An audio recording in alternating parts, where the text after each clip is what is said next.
Level 1, the mark. You are nobody. You are a fan. You are 16 years old, standing in the back of a humid National Guard armory, screaming until your throat bleeds. You look at the men in the ring, giants, titans, gods wrapped in spandex and baby oil, and you don't see the theatricality. You don't see the choreography. You see glory. You think you understand what this is. You think it's about fighting. You're wrong. It's about suffering. But right now, the illusion has its hooks in you. You go home, you stare at the mirror, and you flex a bicep that isn't there. You tell your parents you're going to be a wrestler. They laugh. That laughter is the first brick in the wall of spite you are about to build. You find a school. It's a warehouse with no air conditioning and a ring that smells like bleach and unwashed bodies. You hand over your savings. You sign a waiver that says if you die, it's your fault. You step through the ropes. You think you're entering a sport. You're actually entering a meat grinder. Level 5, the young boy. Welcome to the bottom. You are not a wrestler. You are janitor, a servant, and a punching bag. You arrive 4 hours before training starts to set up the ring. Iron beams, heavy wood planks, canvas that feels like sandpaper. Your hands are blistered before you even take a bump. When the veterans arrive, you shake their hands. A soft grip means disrespect.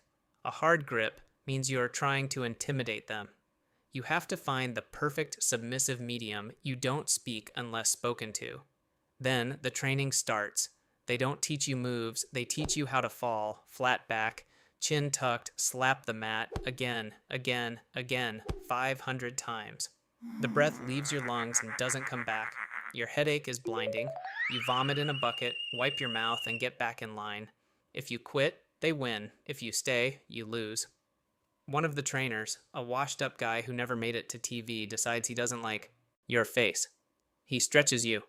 He twists your arm behind your back until the tendon feels like a guitar string about to snap. He's waiting for you to scream. You don't.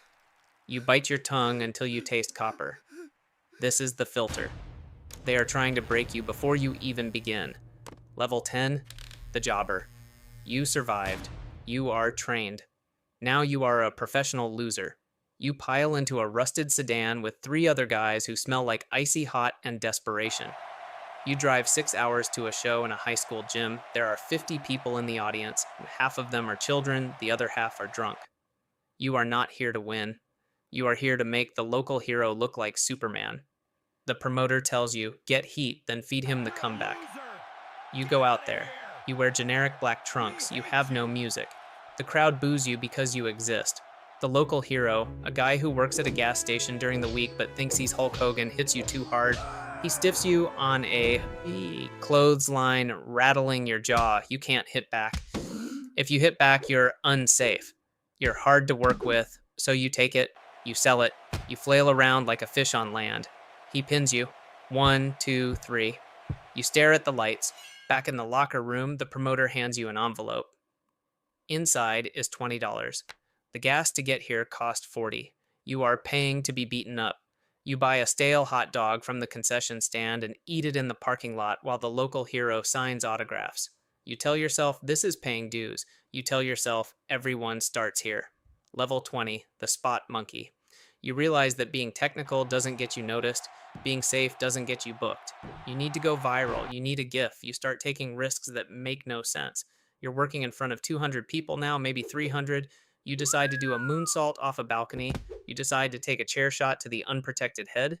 You introduce light tubes, thumbtacks, tables. Your body is a canvas of bruises and small cuts. You have a permanent limp that you hide when you walk into the venue, but it's working. People are chanting, "This is awesome." They are chanting, "Holy shit." For 10 seconds, while you lay in the wreckage of a broken table, unable to feel your legs, you feel like a god. A clip of you falling 15 feet goes viral on Twitter. A scout sees it. A phone call comes. This is the dopamine hit that will ruin your life. You mistake the adrenaline for success. You assume the pain is a currency that buys you stardom. You don't realize that you have a finite amount of bumps on your bump card, and you are spending them all for an audience that will forget your name by tomorrow morning. Level 35, the developmental recruit. You got the contract, the big leagues. You pack your life into 2 suitcases and move to Florida. You think you've made it. You haven't. You've just entered the corporate machine. You walk into a multi-million-dollar training facility. It's sterile. It feels like a hospital mixed with a gym. There are 30 other people here, all younger, taller, and better looking than you. Some are former NFL players who don't know a wrist lock from a wristwatch. They are the projects. You are the worker. They strip you of your identity. Your name, gone. Your history, erased. They give you a new name, something focus grouped and bland.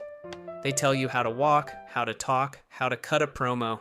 You are in a class learning how to look at a camera lens. It feels ridiculous. But the real game isn't in the ring. It's the politics. You watch the coaches whisper. You see who gets invited to the extra sessions. You see the smiles that don't reach the eyes. Everyone here is your friend, and everyone here would step over your corpse to get a spot on TV. You start second-guessing everything. Did you shake the right hand? Did you pitch the right idea? You see a kid you trained with get cut because he lacked charisma. He's gone. Dream over. You go back to your apartment, stare at the ceiling, and realize you are disposable. You are an investment product. If you don't yield a return, you are liquidated. Level 50, the mid-carder. You made the main roster. You are on TV. You are famous. Millions of people see you every week. You have an action figure. You are living the dream. The dream is a nightmare of logistics. You are on the road 300 days a year. You don't live in a house. You live in seat 14C. You live in a rental car. You live in a Marriott. You wake up and for 10 seconds, you don't know what city you're in. Is this Cleveland? Is this Memphis? It doesn't matter. The inside of the arena looks the same. Your body is screaming. Your knees have no cartilage left. Your back is a knot of spasm, but you can't take time off. There is a line of hungry kids in Florida waiting for your spot. If you get hurt, you lose your push. If you lose your push, you lose your paycheck, so you tape it. You find a doctor who writes prescriptions without asking too many questions. Just a little something to take the edge off, just to get through the match. And the creative team, they have nothing for you. You are stuck in catering. You sit backstage, fully geared up, waiting for a producer to tell you if you're working tonight. 3 hours pass, the show ends. You weren't used. You fly to the next town. You do it again. You are a cog. You are making 6 figures, but you have no time to spend it and no one to spend it with. Your girlfriend left you 6 months ago because you were never home. You missed your sister's wedding. You missed your grandmother's funeral, but you're on TV. You're a star.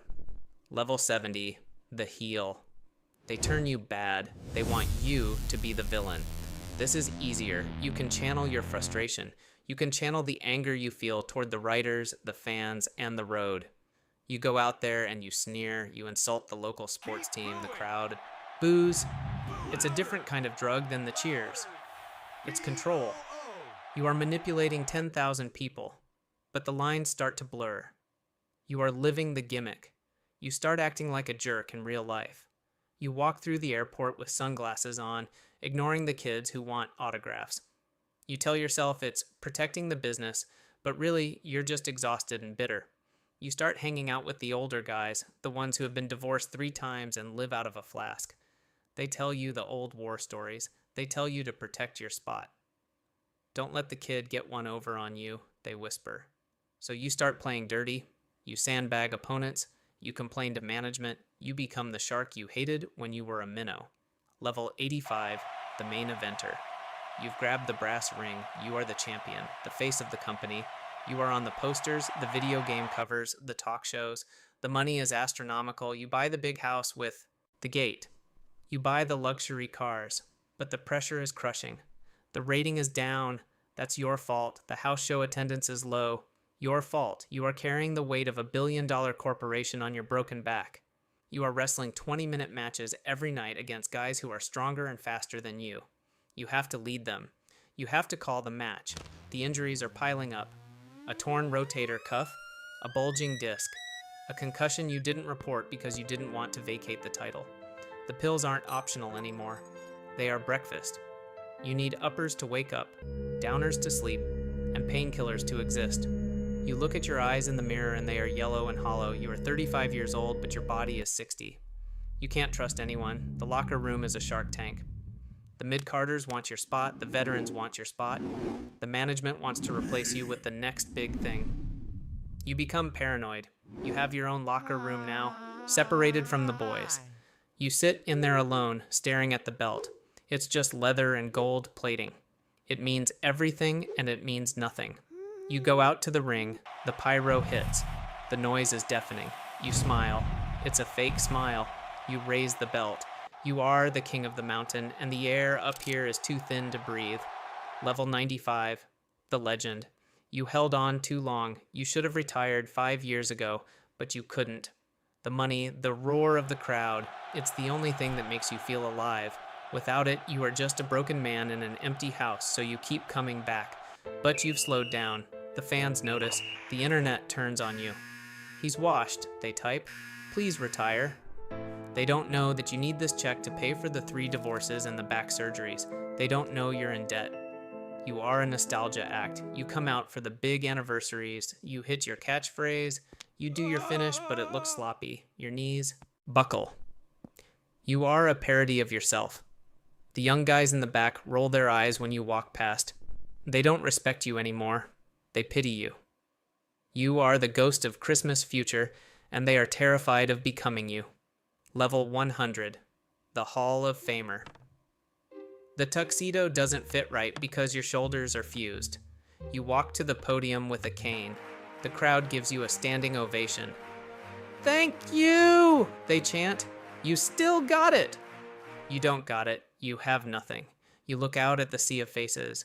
You see the young talent in the front row, looking shiny and hopeful. You want to warn them. You want to scream at them to run, to get a degree, to do anything else, but you can't. That would break the kayfabe. That would ruin the show, so you smile. You tell the funny stories. You thank the company for the opportunity. You thank the fans for the love. You accept the ring. It's a nice ring. It fits on your crooked finger. After the ceremony, you go back to your hotel room. It's quiet. The adulation is gone. The noise is gone. It's just you and the hum of the air conditioner. You try to sleep, but your hip is throbbing. You reach for the bottle on the nightstand. Just one to help you sleep. Just one more. You close your eyes and dream of the high school gym. The smell of the sweat, the $20, the hot dog, the time when the pain was fresh and the dream was still a dream, not a sentence. You drift away. You made it.